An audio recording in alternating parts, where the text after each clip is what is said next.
رسول اللہ صلی اللہ علیہ وسلم نے فرمایا ہر شخص صبح کو اٹھتا ہے تو اپنے نفس کا سودا کرتا ہے، یا تو اسے آزاد کراتا ہے یا اسے ہلاک کر دیتا ہے، یعنی یا تو اچھے کام کرتا ہے، نیکی کے کام کرتا ہے جن کی وجہ سے وہ دوزخ سے بچ جاتا ہے، یا پھر ایسے کام کرتا ہے کہ جو اس کو ہلاک کر دے، یعنی تباہی کی طرف لے جائیں۔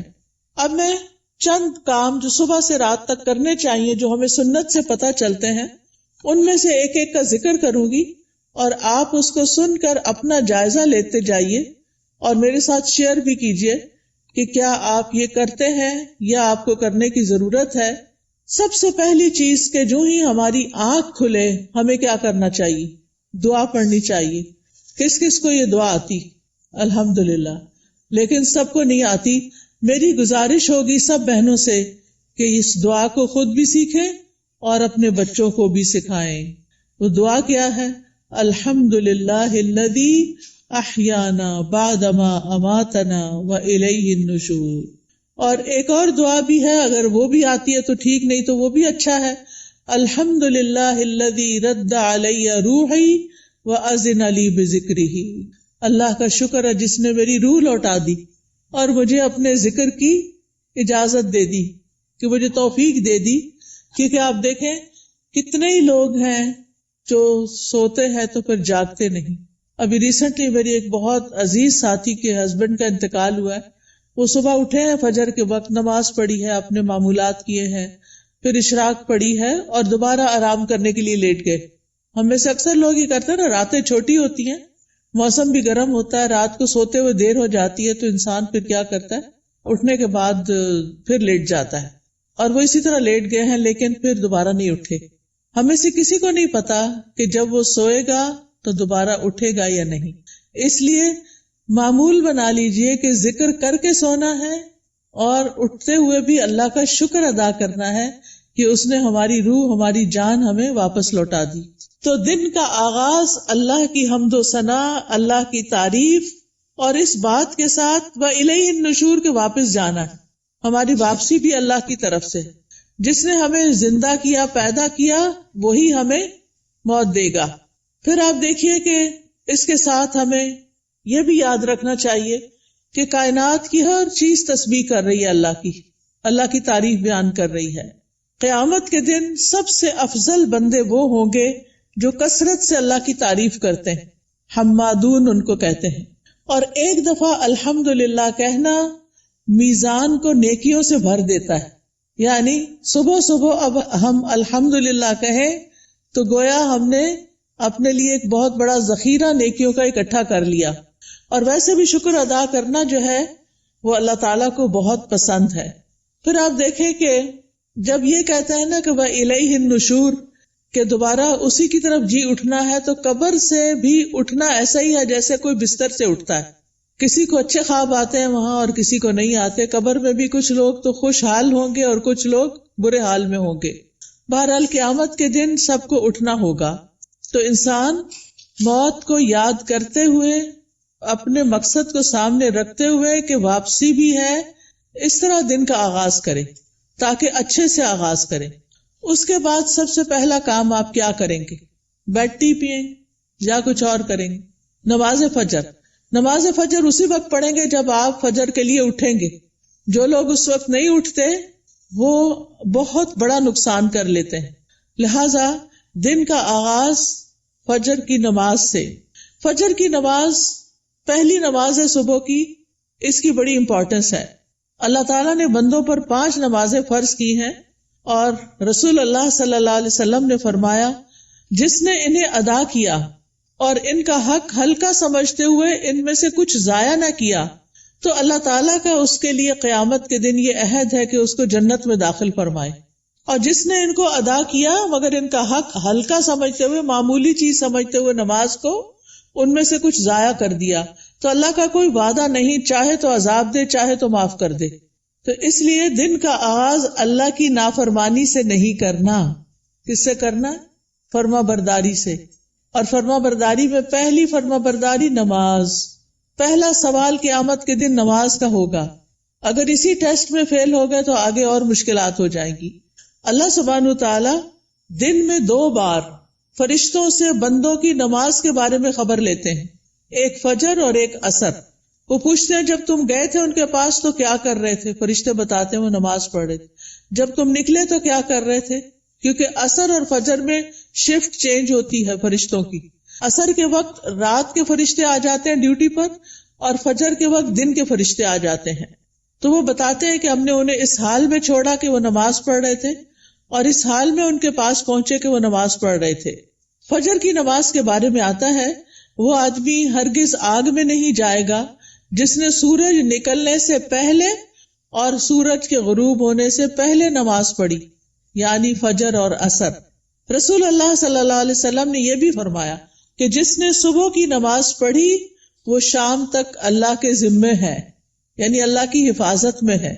تو فجر کی نماز بہت امپورٹنٹ نماز ہے، اور نماز پڑھنے والے سے اللہ کا رزق کا وعدہ ہے، اس لیے خود بھی نماز ادا کریں اور گھر والوں کو بھی اٹھائیں، پیار سے، محبت سے، امپورٹنس بتا کے کہ وہ سوتے نہ رہے، کیونکہ اس کی نحوست ہوتی ہے۔ فجر کی نماز میں 2 سنتیں پڑھنا بہت ضروری ہے۔ کچھ لوگ صرف فرض پڑھتے ہیں نا، تو فجر میں آپ سنت نہیں چھوڑ سکتے۔ حضرت عائشہ رضی اللہ تعالی عنہا بتاتی ہیں کہ آپ صلی اللہ علیہ وسلم نے فرمایا، فجر سے پہلے کی 2 رکعتیں دنیا اور جو کچھ اس میں اس سے بہتر ہے۔ نبی صلی اللہ علیہ وسلم نے ان 2 رکعتوں کو دنیا کی ہر چیز سے قیمتی قرار دیا۔ اور جو سویا رہے اس کے بارے میں آتا ہے، نبی صلی اللہ علیہ وسلم کے پاس ایک ایسے آدمی کا ذکر کیا گیا جو رات سے صبح تک سوتا ہی رہا۔ آپ نے فرمایا یہ ایسا شخص ہے جس کے کان، یا فرمایا دونوں کانوں میں شیطان پیشاب کرتا ہے، یعنی غافل ہو جاتا ہے پھر۔ اور اسی طرح ایک اور خواب آپ صلی اللہ علیہ وسلم کا، اس میں آپ کو دکھایا گیا کہ ایک شخص تھا جس کا سر پتھر سے کچلا جا رہا تھا۔ وہ قرآن کا حافظ تھا، لیکن قرآن سے غافل ہو گیا اور فرض نماز پڑھے بغیر سو جاتا تھا، یعنی نماز نہیں پڑھتا تھا اور سویا رہتا تھا۔ نماز پڑھتے ہوئے ایک چیز یہ بھی خیال کرنی ہے کہ خشوع کے ساتھ نماز پڑھنی۔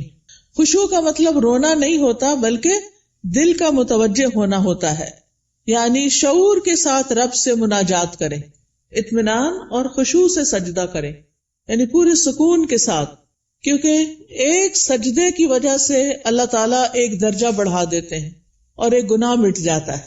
نماز کے فوراً بعد کیا کرنا چاہیے؟ اذکار، شابش۔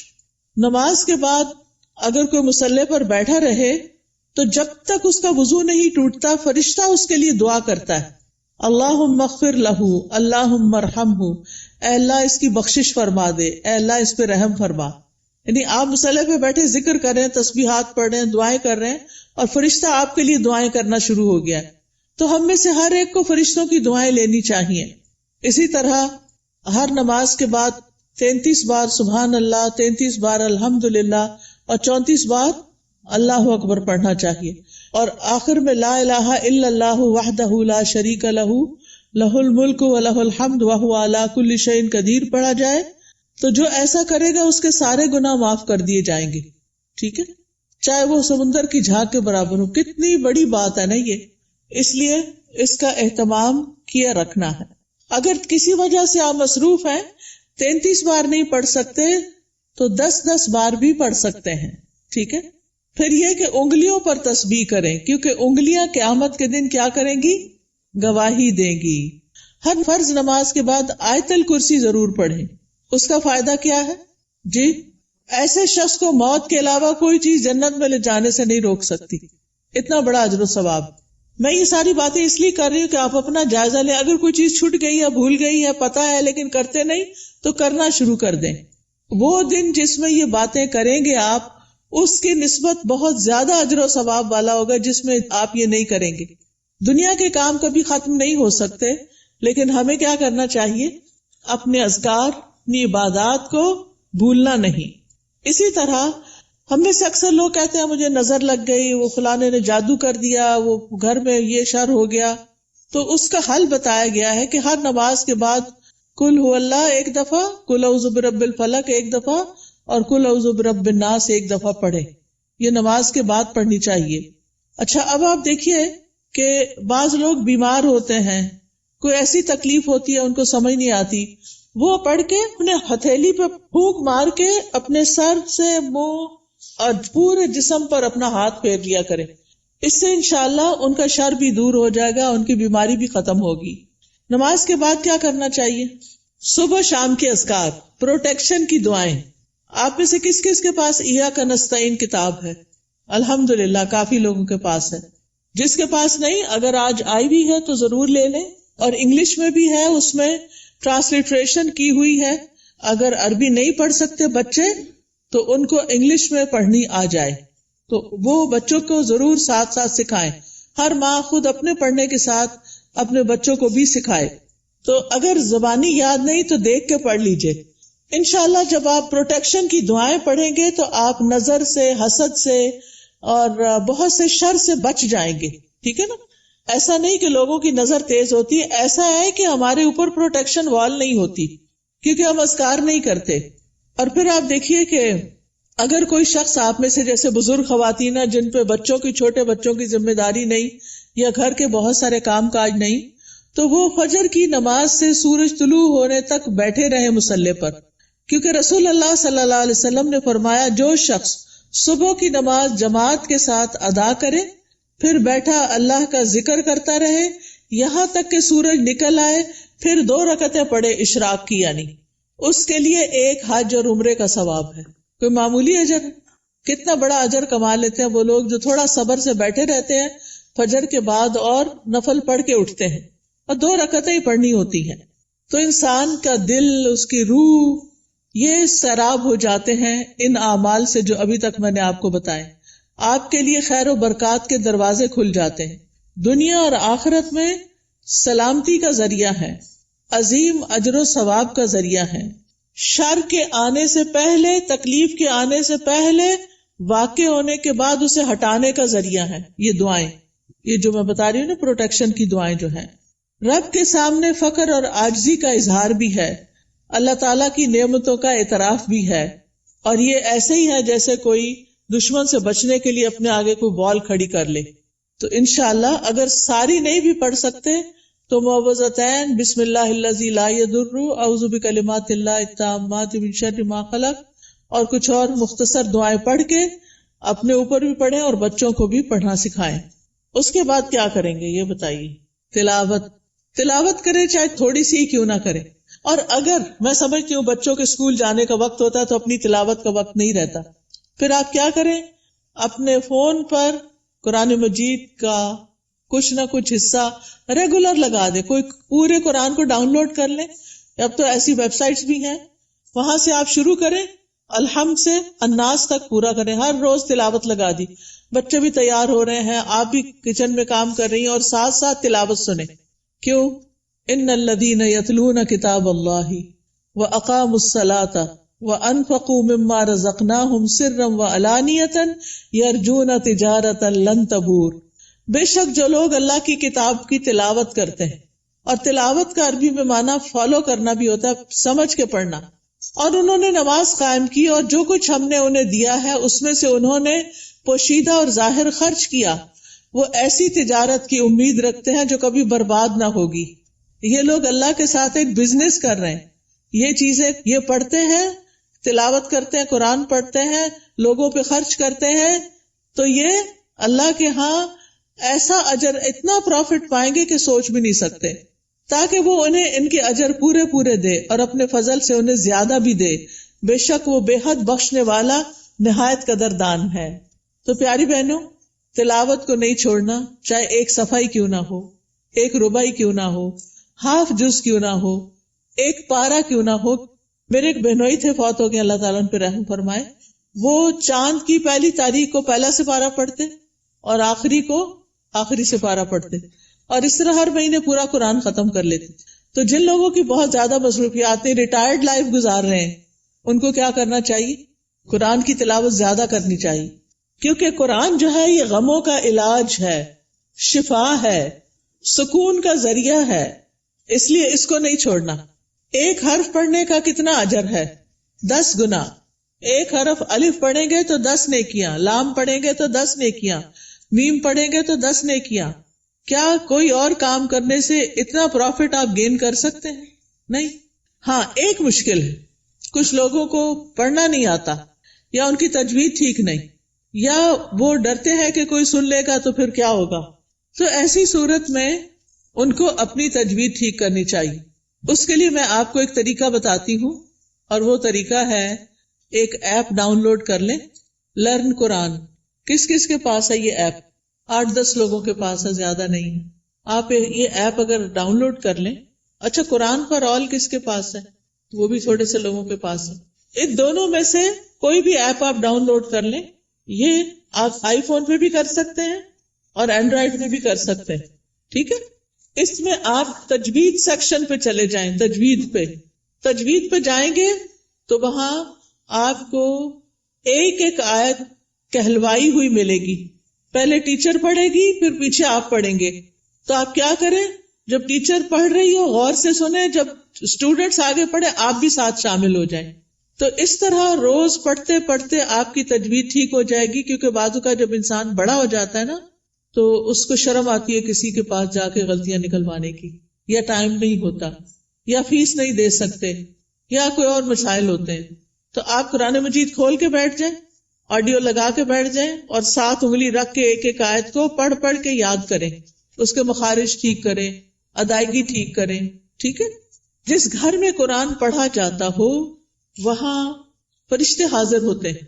ابو ہریرہ کہا کرتے تھے، بے شک قرآن پڑھنے کی وجہ سے گھر اپنے رہنے والوں کے لیے کشادہ ہو جاتا ہے. اس میں فرشتے حاضر ہوتے ہیں، شیاطین اس گھر کو چھوڑ دیتے ہیں اور اس کی خیر و برکت بڑھ جاتی ہے. یعنی اس گھر میں خیر و برکت ہوتی ہے جس میں کیا ہوتا ہے، قرآن کی تلاوت ہوتی ہے. آج آپ دیکھیں ہمارے بچے ویڈیو گیمز کے پیچھے دیوانے ہیں، قرآن پڑھنے کے لیے تیار نہیں. ہم اپنے پیچھے کیا چھوڑ کے جا رہے ہیں؟ آپ کو پتا نا، جب بچے قرآن پڑھتے تو ماں باپ کو بھی ثواب ملتا ہے کیونکہ انہوں نے ان کو پڑھوایا. لیکن اگر ہمارے بچے قرآن ہی نہیں پڑھ رہے تو مرنے کے بعد کون ہمارے لیے دعائیں کرے گا، کون ہمارے لیے کچھ کرے گا؟ تو اس لیے پیاری بہنوں، آپ ان کے لیے عملی نمونہ بنو، رول ماڈل بنو. آپ گھر میں ان کے بیچ میں بیٹھ کے تلاوت کرو، سیکھو. اگر نہیں تو انہیں بتائے، میں اب دیکھو اس ایج میں سیکھ رہی ہوں، چلو ہم سب مل کے سیکھتے ہیں. ان کو بھی ساتھ بٹھا لیں، چھوٹی سی گھر میں کلاس بنا لیں، 2-3 بچے اور آپ خود بیٹھ جائیں. اگر آپ کے ہسبینڈ بھی ساتھ بیٹھ جائے تو بہت ہی اچھا ہے. اگر یہ نہیں ہوتا تو کوئی ٹیچر ہائر کریں جو گھر پہ آئے، یا آپ اس کے پاس لے جائیں یا آن لائن پڑھائیں. لیکن اس فریضے سے آپ نے کوتاہی نہیں کرنی کہ بچوں کو قرآن سکھا کے جانا ہے دنیا سے. اور جس گھر میں قرآن نہیں پڑھا جاتا وہ اپنے رہنے والوں کے لیے تنگ ہوتا ہے، نحوست ہوتی ہے اس میں. فرشتے اس گھر کو چھوڑ دیتے ہیں، شیاطین آ جاتے ہیں اور اس گھر کی خیر و برکت کم ہو جاتی. تب ہمارے اوپر ہے نا، ہم کیا چاہتے ہیں. قرآن مجید صرف موبائل سے نہیں پڑھیں، وہ بھی ٹھیک ہے اگر نسخہ نہیں ہے آپ کے پاس، لیکن مصحف ہونا چاہیے. اور مصحف کو اپنے سرانے رکھا کریں. سرانے سے مطلب بیڈ سائڈ ٹیبل ہے نا، وہاں رکھا کریں. کیونکہ قبر میں بھی قرآن سرہانے کی طرف سے آئے گا اور بچائے گا. اگر دنیا میں ساتھ نہیں رکھا نا، قبر میں نہیں آئے گا. سمجھ آ گئی بات؟ تو ابھی سے اس کو پاس رکھے، ساتھی بنائیں تاکہ قبر میں بھی وہ آپ کے ساتھ ہو. حدیث میں آتا ہے، آدمی کو جب اس کی قبر میں لایا جاتا ہے تو فرشتہ اس کے سر کی طرف سے عذاب دینے کے لیے آتا ہے. تو تلاوت قرآن اسے دور کر دیتی ہے. قبر میں عذاب نہیں دینے دیتے، وہ کہتے پیچھے جاؤ. جب فرشتہ سامنے آتا ہے تو صدقہ اسے دھکیل دیتا ہے. جب پاؤں کی طرف آتا ہے تو مساجد کی طرف جانا اس کو دھکیل دیتا ہے. ٹھیک ہے، پھر آپ دیکھیے کہ تلاوت کر لی آپ نے، تو آپ اب اٹھ کے 2 نفل پڑھ لیں اگر آپ نے پہلے نہیں پڑھے تلاوت سے. ورنہ فجر کی نماز پڑھ کے تلاوت شروع کر دیں اور پھر اشراق کے نفل پڑھ لیں، تو ٹائم بھی پاس ہو جائے گا، حج عمرے کا ثواب بھی ملے گا. یہ 2 نفل جو ہیں سارے جوڑوں کا صدقہ ہے.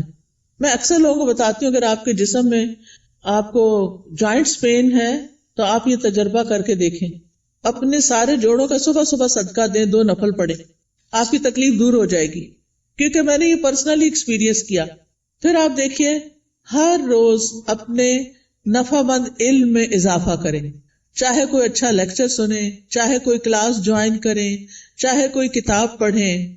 تو علم نافع جو ہوتا ہے وہ 2 طرح کا ہوتا ہے. ایک دینی اور شرعی علم، جس میں ہم قرآن کا ترجمہ سیکھتے ہیں، تفسیر سیکھتے ہیں، جس میں ہم دعائیں سیکھتے ہیں، جس میں ہم نماز کا طریقہ سیکھتے ہیں، سیرت کے بارے میں سیکھتے ہیں، احادیث پڑھتے ہیں. یہ دینی علوم ہے.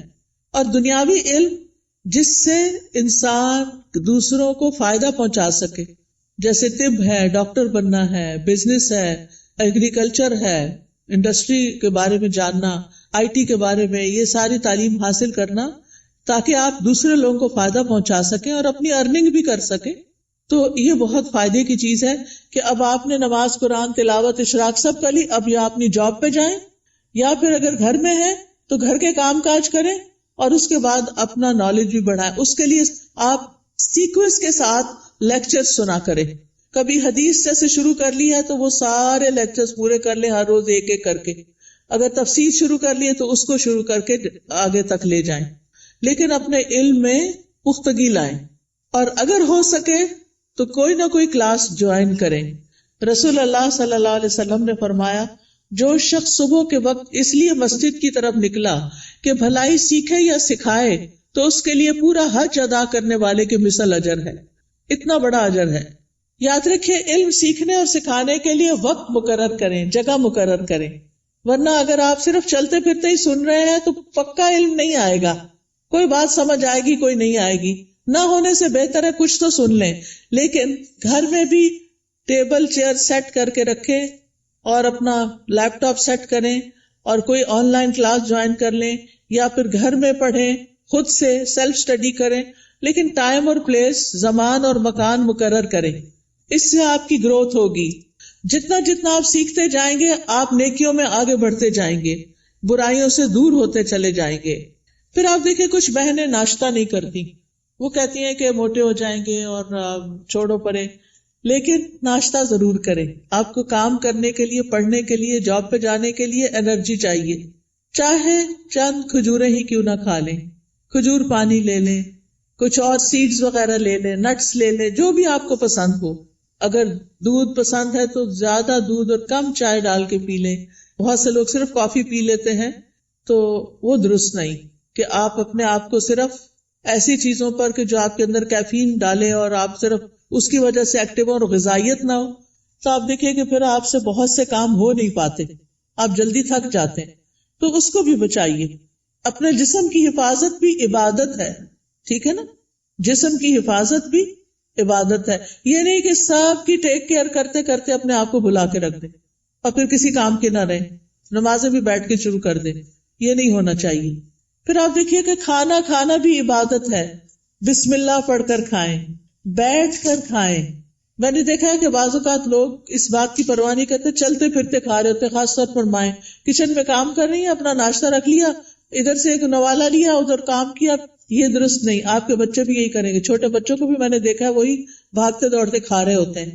یہ درست طریقہ نہیں ہے. سنت طریقے سے کھائیں، کھانا عبادت ہو جائے گا. پھر دائیں ہاتھ سے کھائیں اور پیئیں. ہر گھونٹ پہ الحمدللہ کہیں. پھر کھانا کھا کر بھی دعا کریں. کس کس کو آتی ہے دعا؟ پڑھیں مل کے ذرا کھانا کھانے کی. الحمدللہ. کچھ لوگوں کے ہونٹ نہیں ہلے، یا تو دعا نہیں آتی یا بخل کیا انہوں نے پڑھنے میں. اگر نہیں آتی تو کوئی حرج نہیں، سیکھ لیں، آپ کا دن عبادت بن جائے گا. ہمارے دین میں صرف نماز پڑھنا عبادت نہیں. ہم نے ابھی آیت میں کیا سنا؟ نماز پڑھو اور نیکی کرو. وہ کون سی نیکی ہیں جو نماز کے علاوہ ہیں؟ وہ یہی نیکیاں ہیں. اپنی کیئر کرنا بھی نیکی ہے اور بسم اللہ پڑھ کے کھانا بھی نیکی ہے، الحمدللہ کہنا بھی نیکی ہے. جو بندہ پانی پی کر الحمدللہ کہتا ہے اللہ اسے راضی ہو جاتا ہے، خوش ہو جاتا ہے. کہ یہ مشکل کام تو نہیں اللہ کو راضی کرنا، بشرطے کہ ہمارے کچھ آداب اور مینرز ایسے ہوں. صبح صبح اپنے آپ سے سیلف ٹاک کیا کریں اور کہا کریں میری ساری زندگی میرے رب کے لیے، میں اللہ کی بندی ہوں، اللہ کی فرما بردار بنوں گی، اللہ کا حکم مانوں گی، اللہ کو راضی کروں گی. اپنے آپ سے یہ باتیں کیا کریں. میں ہر کام اللہ کی پسند کا کیا کروں گی، کیونکہ جو آپ سوچتے ہیں آپ بولتے ہیں پھر وہ کرتے بھی ہیں. ٹھیک ہے نا؟ کیونکہ ہمارے دل میں کیا ہوتا ہے، فلاں کیا کہے گا، اس کو خوش کرنا، اس کو راضی کرنا، فلانا کام کرنا، فلانا. ٹھیک ہے وہ سب کریں لیکن اپنا خیال بھی رکھیں. ہم نماز پڑھ کے بھی عبادت کرتے ہیں، ہم مخلوق کا خیال رکھ کے بھی عبادت کر رہے ہوتے ہیں، اور ہم اپنے عادات کو اچھا بنا کے بھی عبادت کر رہے ہوتے ہیں. تو ہمیں اپنا ایمان بھی بڑھانا ہے اور ایمان بڑھانے والا ماحول بھی قائم کرنا ہے. اپنے گھر کا ماحول، اپنے سوشل سرکل کا ماحول ایمان بڑھانے والا. آپ ایسے لوگوں سے ملیں جن سے ملنے کے بعد آپ کا ایمان اوپر جائے، اور ان لوگوں سے ذرا دور رہیں، اسپیس دیں جن سے مل کے آپ کی طبیعت خراب ہوتی ہے، اور وہ ایسی غیبت کرتے ہیں کہ آپ کا ایمان خراب کر دیتے ہیں. کیونکہ میں نے دیکھا ہے کہ بہت دفعہ خواتین سب بچے وغیرہ اسکول گئے، ہسبینڈ آفس گئے، اب کیا شروع ہو گئے، موقع مل گیا ان سب کی شکایتیں کرنے کا. کبھی اماں کو شکایت لگا رہے ہیں، کبھی دوست کو لگا رہے ہیں، روزانہ کی روٹین. کچھ لوگوں کو تو ہمیں فون کرنا ہی ہوتا ہے کہ ہمارے دوست ہوتے ہیں، آ نہیں سکتے، ہم جا نہیں سکتے، تو ہم فون پہ باتیں کرتے ہیں. اور اب تو فیس ٹائم اور پتہ نہیں کیا کیا باتیں کرنے کے ذریعے آ گئے ہیں دور بیٹھے لوگوں سے بھی. ایک دن ایک بچی نے مجھے فون کیا، رو رہی ہو. میں نے کہا کیا مسئلہ ہے، تمہیں کچھ اور کی طرف سے تکلیف ہے؟ نہیں کوئی تکلیف نہیں، تمہارے رزق کی کمی نہیں، وہ بھی کمی نہیں، میرے پاس ہر نعمت. میں نے کہا پھر کیوں رو رہی؟ کہتی وہ میری بھابھی نے میری امی کا جینا حرام کر رکھا ہے. میں نے کہا آپ کو کیسے پتا چلا؟ یعنی مجھے لیٹسٹ خبر دے رہی تھی کہ آج میری بھابھی نے یہ فساد گھر میں کیا. میں نے کہا وہ اللہ کے بندے آپ کو بتاتے کیوں ہیں؟ وہ یو کے میں رہتی تھی. میں نے کہا آپ پاکستان کی خبریں یو کے میں سن کے رو کے کینیڈا میں رپورٹ کر رہی ہیں، ساری دنیا کو سر پہ اٹھایا ہوا ہے. کیا فائدہ ایسی زندگی کا؟ اگر ہمارے گھر میں کوئی جھگڑا نہ تو اللہ کے واسطے بیٹیوں کو آرام سے اپنے گھر میں رہنے دیں، اپنے جھگڑوں کو گھر میں خود ہی نپٹا لیں. بہو کی شکایتیں بیٹی کو، بیٹی کی شکایتیں باپ کو، اس کو یہ چھوڑ دیں. یہ سکون برباد کرنے والی چیزیں ہیں. بات کریں تو علم کی بات کریں، اچھی کسی کو کھانا پکانے کی ٹپ دیں، کوئی بیمار ہے تو اس کو صحت کے لیے کوئی مشورہ دیں، لیکن اس قسم کی باتیں نہ کریں کیونکہ یہ غیبت ہے. اور آپ کی نے جو صبح سے وہ اٹھی ہوئی ہے نا اور جو کچھ کیا ہے سب صفائی ہو جائے گی، شام ہونے سے پہلے سب کچھ ختم. تو اس لیے بہت ضروری ہے کہ ہم کیا کریں، اپنی زندگی کا جائزہ لیں کہ کون سی چیزیں ایمان بڑھانے والی ہیں اور کون سی گھٹانے والی ہیں. ایمان گھٹانے والے کام، گناہ کے کام، نافرمانی کے کام، جھوٹ اور بخل. پھر آپ دیکھیں کہ اپنے جسم اور اپنی روح کا خیال کرنے کے لیے اپنے آپ کو صاف ستھرا رکھیں، یہ بھی عبادت ہے. آپ نے وہ حدیث سنی ہوگی نا، صفائی نصف ایمان ہے. وہ بچپن میں رٹا دیتے ہیں. اپنے جسم کی صفائی، ایکسٹرا بالوں کی صفائی، اپنے کپڑوں کی صفائی، اپنے گھر کی صفائی پہ لگ جائیں. اور کس نیت سے کہ یہ عبادت ہے. میں اپنا ماحول صاف کر رہی ہوں، اپنے گارڈن کو صاف کر رہی ہوں، اپنی کھڑکیاں صاف کر رہی ہوں، جو بھی کریں. اور ایک ہی دن میں سب کچھ نہیں کریں، پھر نماز بھی نہیں پڑھی جائے گی. اپنا اسکیجول بنا کے سیٹرڈے کو یہ کرنا، سنڈے کو یہ، منڈے کو یہ، اور کس کام میں کس کو ساتھ لگانا ہے، بچوں کو لگانا ہے، ہسبینڈ کو لگانا ہے، اپنی کسی فرینڈ کو بلا کے ساتھ لگانا ہے، وہ سارا کچھ لکھ کے رکھ لیں. اور اکیلی اپنی جان پہ زیادہ بوجھ نہ ڈالے، ٹھیک ہے. پھر اپنے جسم، ناخن، بال، دانتوں، ان سب کی صفائی کا اہتمام. مسواک رب کو راضی کرنے کا ذریعہ ہے. پھر وضو کے بعد کی دعا، پھر اذان سن کے اس کی دعا.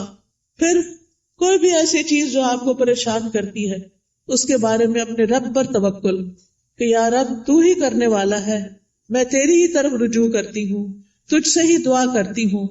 اور رب سے دل ہی دل میں باتیں کیا کریں. کسی بھی طرح کے حالات ہوں، اللہ کی رحمت سے نا امید نہ ہوں، اللہ کی رحمت سے پر امید رہیں. باہر گروسری کرنے جا رہے ہیں، کوئی بھی کام کر رہے ہیں، اس کے ساتھ اپنا غور و فکر اور ذکر جاری رکھیں. تمام دن اللہ کے ذکر سے اپنی زبان کو تر رکھیں. یعنی دنیا کے کام کرتے ہوئے جب زبان یعنی کہ خالی ہے، کچھ بھی بولنے کو نہیں، تو اللہ کا ذکر دل ہی دل میں اور زبان سے کرتے رہیں، کیونکہ اس سے آپ کے دل میں سکون رہے گا، آپ کی روح سرشار رہے گی. ایک دفعہ سبحان اللہ اور الحمدللہ کہنے سے زمین آسمان بھر جاتا ہے. اور یہاں پر کچھ کارڈز بھی ہم آپ کے لیے لائے ہیں جن میں اذکار ہیں، تو اپنے کام کاج سے فارغ ہو کے آپ وہ ذکر کر سکتے ہیں، جیسے یہ تسبیحات ہیں.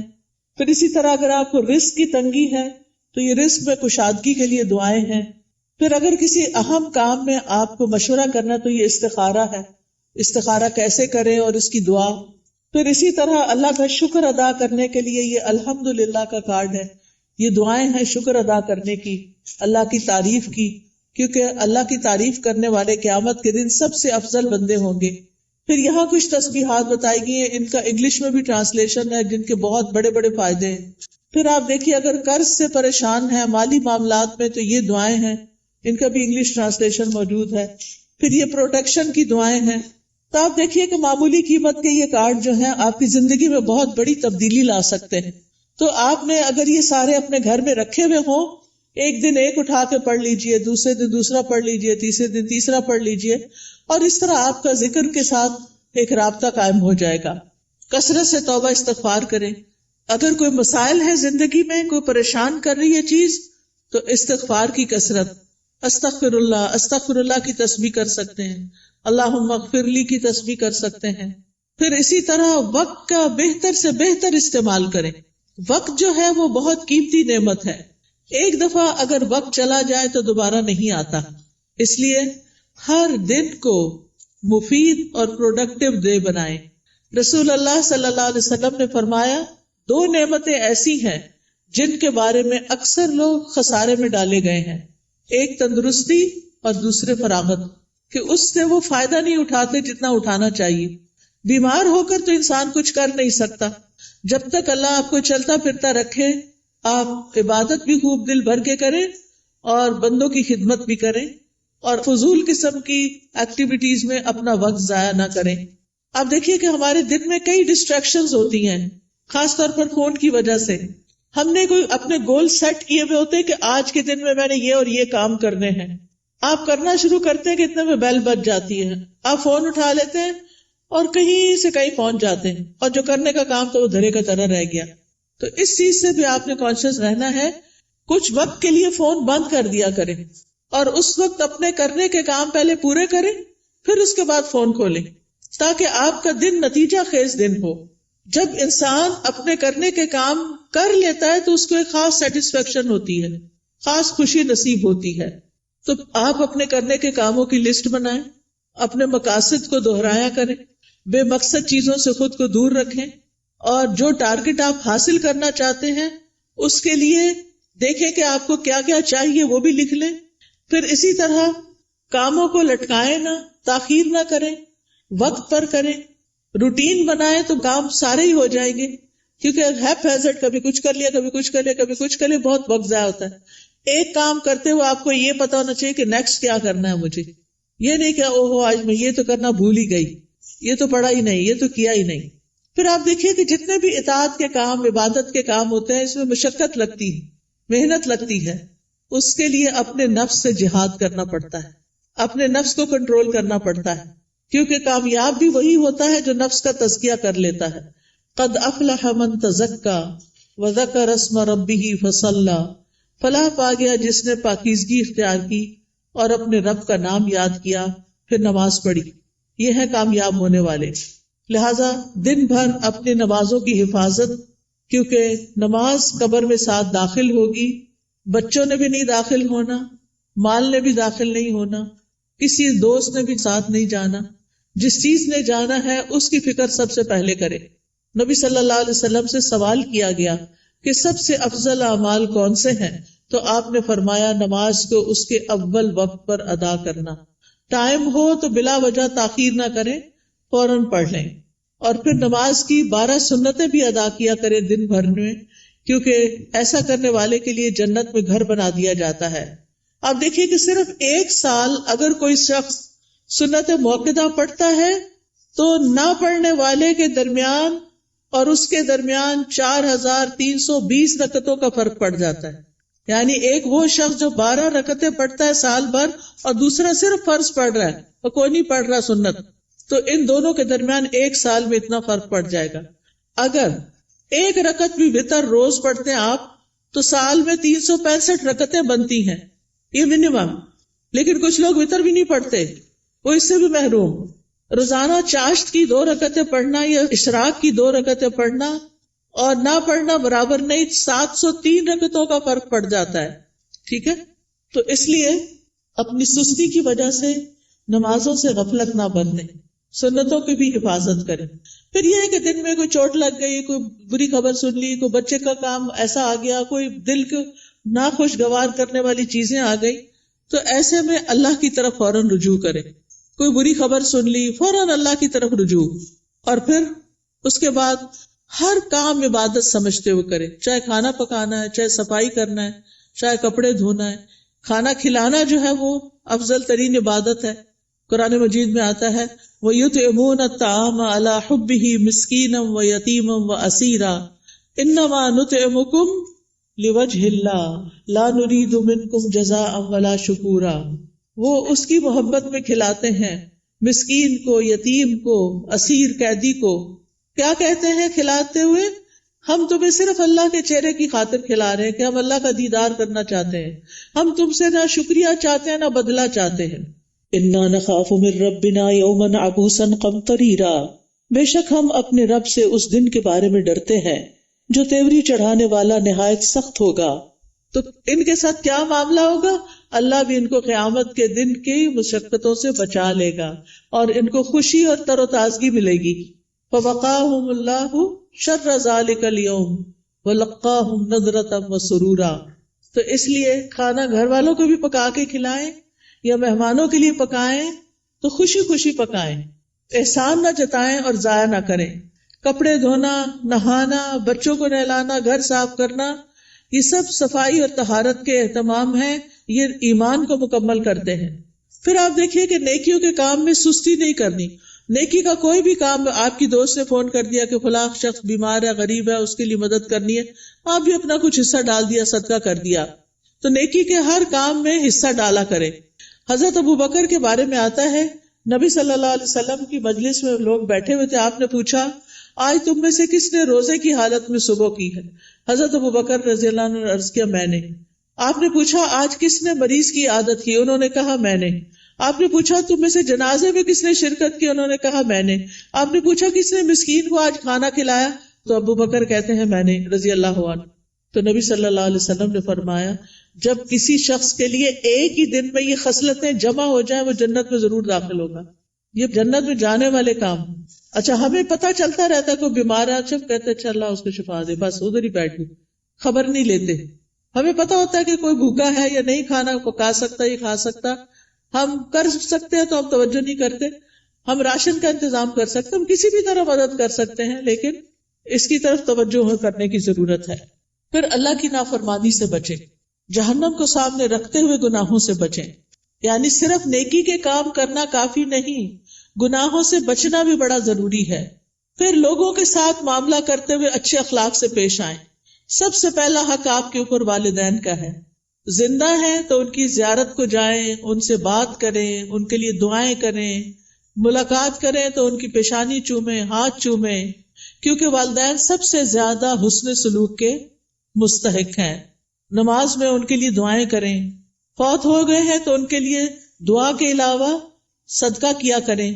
گھر والوں کے لیے باعث خیر بنے، اپنے گھر والوں کو آگ سے بچائیں، ان کو نیکی اور دین کی طرف لا کر.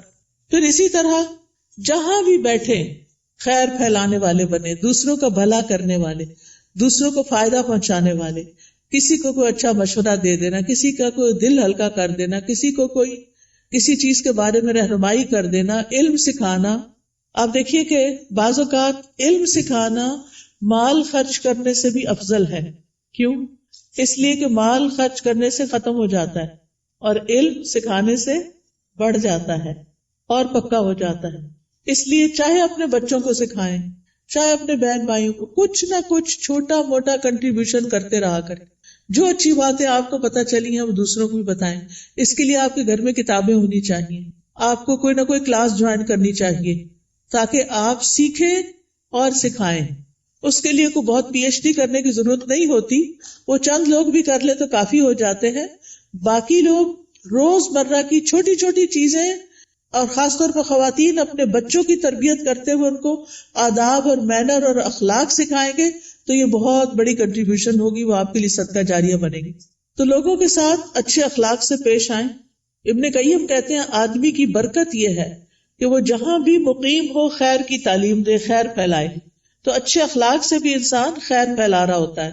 پھر اسی طرح دور پار ریلیٹیوز کی خبر گیری کرنا، پڑوسیوں کی خبر گیری کرنا، مریضوں کی خبر گیری کرنا، ملاقات کے وقت سلام کرنا، اپنے آس پاس کے لوگوں کا ہاتھ پٹانا، ان کے ساتھ تعاون کرنا. گھر میں اگر آپ کے علاوہ اور لوگ رہتے ہیں، اگر آپ بچے اور والدین ہیں تو ان کے کاموں میں ان کا ہاتھ بٹانا، کسی رشتہ دار کو ڈرائیو کر کے ہاسپٹل تک لے جانا. یعنی چھوٹے چھوٹے کام ہیں جن میں آپ دوسروں کے لیے خیر اور بھلائی کا باعث بنے. کسی پر خرچ کرنا، اپنے عزیزوں پیاروں کو تحفے تحائف دینا، یہ سارے نیکی اور خیر کے کام ہیں جو آپ کے دن کو افضل بنا دیتے ہیں. پھر زبان کی حفاظت، یہ بڑی ضروری ہے، کیونکہ جو بات بھی ہم کرتے فرشتے لکھ لیتے ہیں. تو فضول باتیں نہیں کرنی، کیونکہ ہماری انرجی ضائع ہوتی ہے اس میں بھی. کام کی بات کرنی ہے. انسان کے اسلام کا حسن یہ ہے کہ بیکار باتوں سے کنارہ کشی کرے. نبی صلی اللہ علیہ وسلم نے فرمایا خوشخبری ہے اس کے لیے جس نے اپنی زبان پہ قابو پا لیا اور اسے اس کے گھر نے گنجائش دی اور وہ اپنے گناہ پہ رویا.